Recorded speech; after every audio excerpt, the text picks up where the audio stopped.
नमस्कार, जय श्री राम। स्वागत है आप सभी का पुनः एक बार।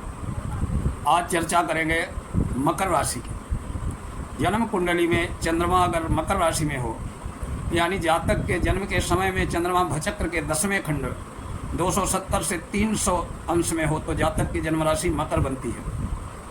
मकर राशि का स्वामी है शनि। पाश्चात्य ज्योतिष के अनुसार 22 दिसंबर से 21 जनवरी के बीच जन्मे सभी जातक मकर राशि के होते हैं। मकर राशि के जातक प्रायः एक्टिव होते हैं, अपने लाभ के प्रति सतत जागरूक रहते हैं। ये लोग दूसरों के एहसानों और भेंटों को कम ही स्वीकार करते हैं। इनका दहाना, मुख और दांत बड़े होते हैं। शरीर पतला और लंबा होता है।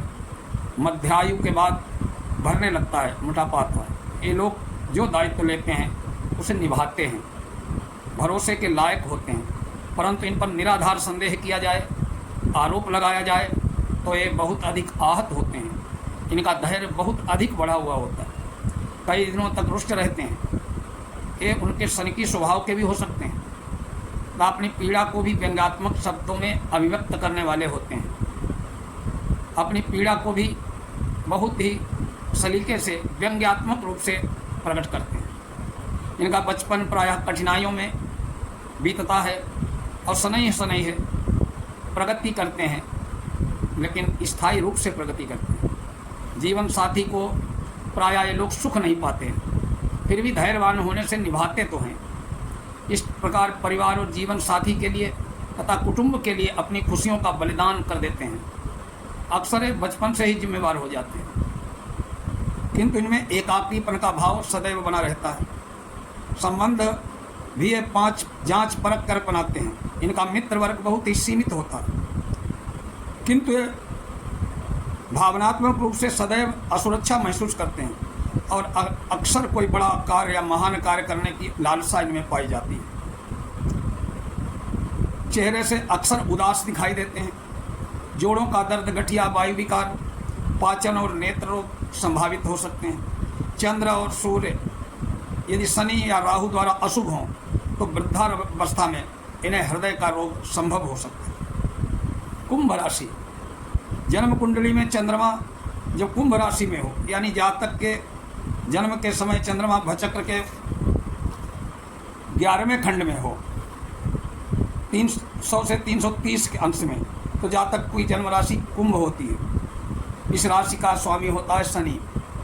पाश्चात्य ज्योतिष के अनुसार 22 जनवरी से 19 फरवरी के बीच पैदा हुए सभी जातकों का जन्म राशि कुंभ मानी जाती है। कुंभ राशि के जातक अपने परिश्रम से दूसरों का सहारा बनते हैं। सच पूछिए तो इनका जन्म ही परिवार और संबंधियों के लिए होता है। ये स्वभाव से उपकारी होते हैं, सतत ऊंचा उठने का मनोभाव रखते हैं। यद्यपि इनका जीवन संघर्षपूर्ण होता है, समाज के द्वारा ही ये प्रायः गलत समझे जाते हैं, परंतु ये विश्वसनीय होते हैं। प्रायः बहुत आहत होने पर आध्यात्मिक की ओर प्रवृत्त हो जाते हैं। ये लोग गुप्त रहस्य छिपाने में माहिर होते हैं, अपने के भी और दूसरे भी। कुंभ राशि के जातकों को अंतर प्रेक्षणा काफ़ी हद तक होती है। इनकी बुद्धि तीक्ष्ण होती है। भले ही ये दिखने में बुद्धू लगते हों, पर एक कल्पनाशील और उदार होते हैं। भावनात्मक रूप से असंतुष्ट होने पर एकांत प्रिय हो जाते हैं। एकांत में उदास रहते हुए भी जब लोगों के बीच रहते हैं तो प्रसन्नचित्त और हंसते रहते हैं। इनका वैवाहिक जीवन सफल नहीं कहा जा सकता।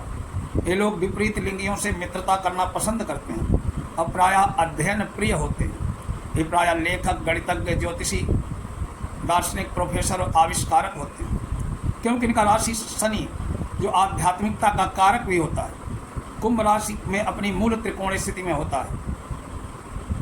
तो दूसरी राशि मकर की अपेक्षा यहाँ विशेष प्रभाव देता है। शनि कुंडली में अशुभ हो तो जातक रक्तचाप, फेफड़े, रक्त संबंधी रोग और नेत्र रोग संभावित होते हैं। इन लोगों को हाय भी प्रायः फलित होती है। मीन राशि।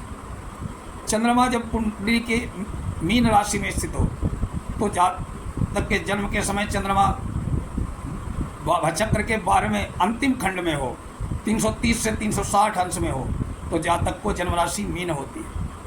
मीन राशि का स्वामी है गुरु। पाश्चात्य ज्योतिष की दृष्टि से 20 फरवरी से 20 मार्च के मध्य जिनमें सभी जातक मीन राशि के होते हैं। मीन राशि के जातक प्रायः अस्थिर स्वभाव के, चंचल वृत्ति के और अंतर्द्वंदात्मक सोच के होते हैं। इनके नेत्र प्रायः गोल उभरे हुए होते हैं। शरीर का निचला भाग ऊपर की अपेक्षा कमजोर होता है। ये लोग प्रायः स्वयं और स्वयं से जुड़ी वस्तुओं और मामलों को अपने ही नज़रिए से देखते हैं। अक्सर ये जीवन में अपने व्यवसायों में भी परिवर्तन करते रहते हैं। दूसरे शब्दों में कहा जाए तो उनके जीवन का कोई लक्ष्य नहीं होता, बस जीवन जीते हैं। तथापि आध्यात्मिक विषयों के प्रति इनकी खासी उत्सुकता होती है। आध्यात्मिक प्रगति की संभावना भी पूर्ण रूप से होती है। इनका वैवाहिक जीवन सुखद नहीं कहा जा सकता, मात्र समझौते की स्थिति होती है।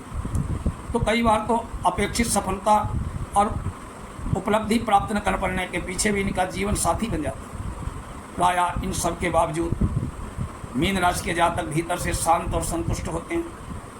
कई बार वे अपने आप में खोए रहने वाले भी हो जाते हैं। व्यावहारिक जीवन में कम ही सफल हो पाते हैं। गुरु शुभ प्रभाव में हो तो लोग ईमानदार, उदार, न्यायप्रिय, अध्यात्मवादी होते हैं। सामान्यतः मीन राशि के जातक स्वस्थ रहते हैं। तथापि लग्न पर अशुभ प्रभाव हो तो पानी की कमी, सांस, कान, हृदय रोग संभावित होते हैं। गुरु पाप प्रभाव में हो तो पीलिया आदि यकृत के रोग संभव हैं। ये लोग पीने पिलाने के शौकीन हो सकते हैं। ये सभी 12 राशियों का फल आपको बताया। अगले विषय में राशि और लग्न में क्या फर्क होता है, इस विषय में बहुत ही ज्ञानवर्धक वीडियो होगा। तब तक के लिए नमस्कार, जय श्री राम।